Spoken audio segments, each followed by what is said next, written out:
Вступление Дональда Трампа в должность президента США стилистически выглядело так же, как его кампания. Инаугурационный парад, прошедший на хоккейном стадионе, похож на любой предвыборный митинг Трампа. Такой же цветастый карнавал в стиле, как заметил Нью-Йорк Таймс, матча по рестлингу. С чирлидерами, марширующими оркестрами и прочей чисто американской эстетикой массовых мероприятий. Эстетика это совсем не традиционно для инаугурационных мероприятий. Все-таки парад в честь инаугурации предполагает именно что парад, где идет праздничная колонна, которую замыкает автомобиль с избранным президентом. Здесь мероприятие перенесли на стадион, формально по погодным условиям. И получилось вот то, что получилось. Собственно, этой эстетикой, совсем непривычной для инаугурационного парада, в основном это мероприятие и было примечательно. На сцену ледового стадиона поставили, конечно, стол, и все было очень пафосно. Но в итоге Трамп за этим столом ограничился лишь рамочными документами, подписанием их. Он вновь, как и на первом своем сроке, вывел США из Парижского соглашения по климату, запретил нанимать новых федеральных служащих до тех пор, пока новая администрация не разберется, что делать со старыми, еще отменил 78 указов Байдена, все по климатическим регуляциям, и зачем-то подписал указ о запрете ограничивать свободу слова при живой первой поправке к Конституции. Не случилось ни сюрприза, ни скандала. Все сюрпризы и скандалы последовали после. Основные указы Трамп подписал уже в овальном кабинете. Но понятно, что главной звездой первого вечера Дональда Трампа был вовсе не сам Трамп, а человек, который в принципе по закону не может быть избран президентом США, потому что родился он в ЮАР. Это Илон Маск.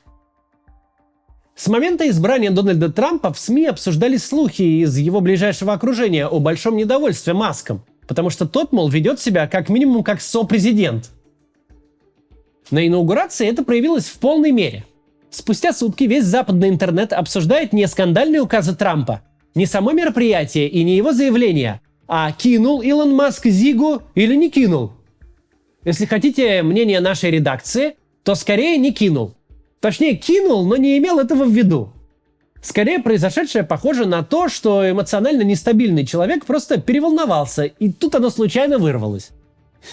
Скорее, перед нами просто эмоциональный жест в приливе чувств, чем сознательная отсылка к Гитлеру.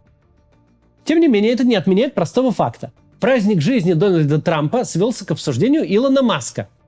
Дональд Трамп, привыкший, что все обсуждают только его, стал гостем на собственной инаугурации. Данный момент интересен с точки зрения дальнейшей жизни этого тандема. Навскидку даже не вспомнишь таких примеров, чтобы два популиста-харизматика жили вместе долго и счастливо. Очень сложно себе представить, как Трамп, создавший с нуля свое мага-движение, вот так вот просто отдаст его какому-то спонсору-миллиардеру. Но в конечном итоге это их дела. Нам интересна сущностная часть – указы, подписанные Трампом за первые часы в должности.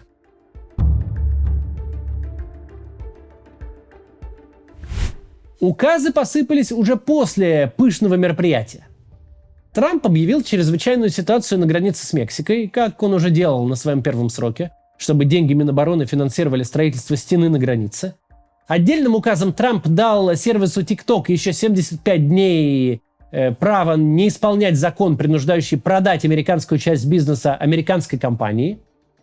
Трамп помиловал 1500 своих сторонников, штурмовавших Капитолий.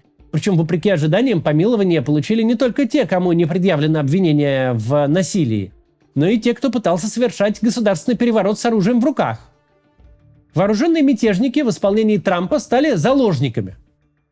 Трамп отменил 78 указов президента Байдена, среди которых разрешение трансгендерам служить в армии, запрет на продление контрактов с частными тюрьмами, запрет федеральным агентствам на дискриминацию по половому признаку при приеме на работу.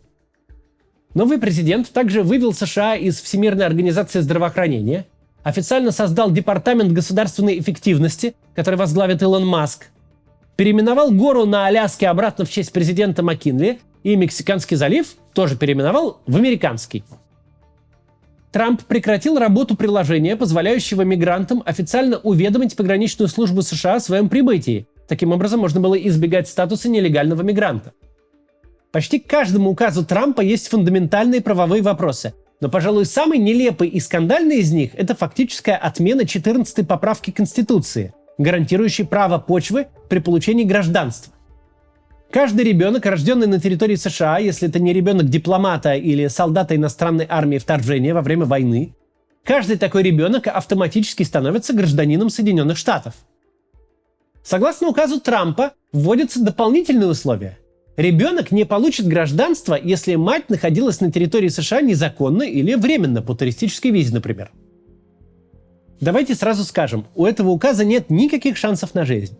У исполнительной власти нет полномочий велеть Конституции, как ей жить, а президентский указ настолько ниже по ранжиру конституционной поправки, что уже сегодня, едва только юристы выйдут на работу, в суды полетят иски, и указ будет немедленно заблокирован. В этом указе интересны не прямые юридические последствия для реальных людей, которых не будет, а совершенно иное. В этом указе выражается отношение Трампа к государству, которым он взялся управлять. Теперь понятно, почему он так настойчиво носился с идеей небывалой и беспрецедентной своей победы.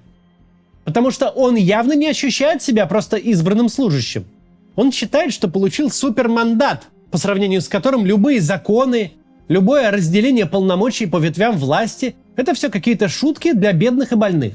А Трамп не бедный и не больной. Трамп есть государство. Это нам интересно с точки зрения политического просвещения. У нас принято называть популистами всех, кого не попадя. Если политик брызжет слюной и обещает бабам мужиков, а мужикам водку, мы сразу называем его популистом. На самом деле, вот он, настоящий популист. Не тот, кто говорит избирателям приятные вещи. Так делают все политики. Далеко вы в этой сфере не уедете, рассказывая избирателям гадости. Настоящий популист именно такой, как Трамп.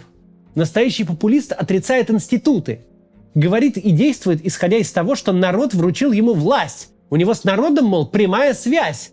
А все остальное государство – законы, парламент, суды – они просто стоят между народом и его лидером, мешая лидеру причинить народу счастье.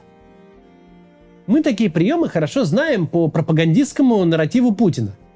Все 25 лет российская пропаганда сознательно разрушает репутацию государственных институтов. Государственная дума населена полубезумными вурдалаками. Суды коррумпированы, чиновничий аппарат, начиная с директора школы и заканчивая губернатором и министром, такой, что клейма негде ставить. Политика в целом – это грязное дело. Ни у кого из этих всех людей нет никакой легитимности. Все они, мол, паразитируют на народном горбе.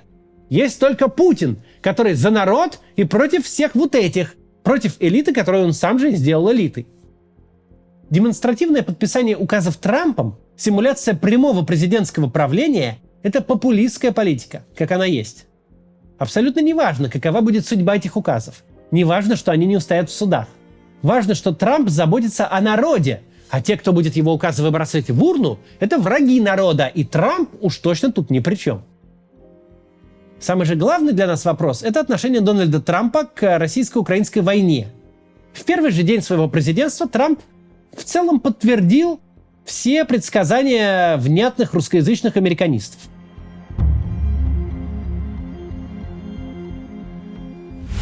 В ходе всей церемонии ни в одном своем заявлении Трамп ни разу не обмолвился ни о России, ни об Украине. Это тема, которая без конца всплывала в рамках избирательной кампании, но она прекратила существовать, едва только у Трампа в руках появились реальные полномочия. Трампа в момент подписания стопки указов в овальном кабинете напрямую спросили: «Вы же, дескать, обещали остановить войну за один день, и как оно?» На что Трамп в совершенно издевательской манере отмахнулся. Прошло, мол, только полдня, еще посмотрим. Вместо этого он мог бы просто сказать: «Да отвалите к черту, не мое это дело». Формулировка иная, но содержание точно такое же. Это и предсказывали все внятные эксперты. Как только Трамп поймет, что эта тема не обещает ему быстрой и простой победы, что тут кавалерийским наскоком ничего не решается, тут же потеряет к ней интерес и сбросит решение на правительство и аппарат республиканской партии. Политику-популисту не досуг разбираться в чужих войнах. Такой сценарий выглядит сейчас крайне вероятным. Но интересно не это. Интересно, что чудо действительно ждали со стороны российского начальства.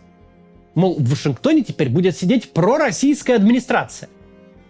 В этом выражается все отношение российского начальства к Соединенным Штатам. С одной стороны, значительная часть легитимности российского начальства строится на идее противостояния США. К ней сводятся абсолютно все разговоры про многополярный мир. Смысл существования Российской Федерации – быть вторым полюсом.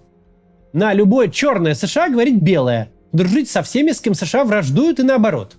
Никто не скрывает амбицию сделать Россию второй Америкой, антиамерикой, занять то место, которое в период расцвета Холодной войны занимал СССР. С другой стороны, все эти глубоко советские люди в российском руководстве пронесли через всю жизнь провинциальное восприятие Соединенных Штатов как мирового правительства. Ощущение, что все равно планета будет жить так, как постановит Вашингтонский обком, и противостояние с ним не столько противостояние, сколько попытка обратить на себя внимание, чтобы тебя начали воспринимать всерьез. Когда в Россию приезжает Такер Карлсон, начальство воспринимает его не иначе как инспектора от этого самого обкома, которому нужно показать, как успешно мы тут ведем народное хозяйство. Приезд журналиста освещается как визит главы государства. Теперь же, когда руководство в этом обкоме меняется, на него тут же возлагаются такие надежды, будто избиратели Трампа сидят не в Оклахоме, а в Кремле. У кремлевских старцев есть вполне четкое ощущение, что любых своих фантазий они могут достичь только если Америка разрешит. Из чего следует ожидание: господин Трамп, ну мы же за вас так болели, будь наша воля, сами пошли за вас голосовать. Давайте же теперь поделим с нами мир. Точнее, даже не так. Точнее, даже разрешите нам кусочек вашего мира откусить. Отдайте нам Украину.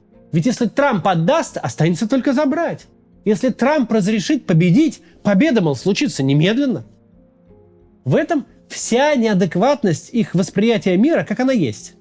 Восприятие Америки и ее политиков, будто политики эти что-то обещали и чего-то должны тем, кто за них болел из-за океана.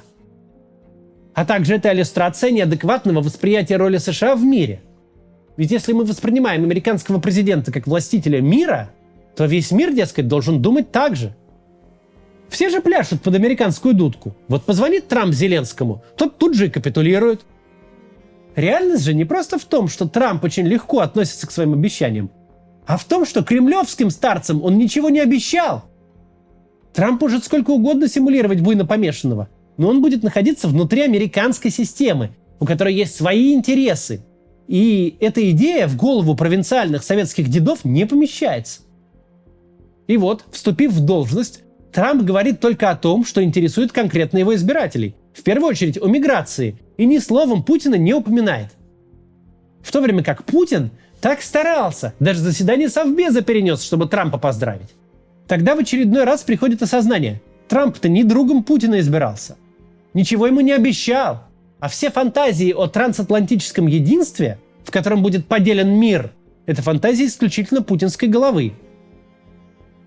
Что Трамп в отношениях со своим избирателем, которому в массе одинаково параллельно, что Путин, что Зеленский, что Россия, что Украина. Если бы Трамп видел вариант быстрой победы, которая понравилась бы его группе поддержки, он бы его реализовал. А если он его не видит, то лучший вариант эту тему и вовсе забыть, что он и делает. Благодаря свойству новой эпохи, благодаря информационным пузырям, созданным соцсетями, делать это просто как никогда раньше. Достаточно просто не напоминать ядру поддержки Трампа об этом его обещании, и тема окончания войны России с Украиной просто уйдет из их поля зрения.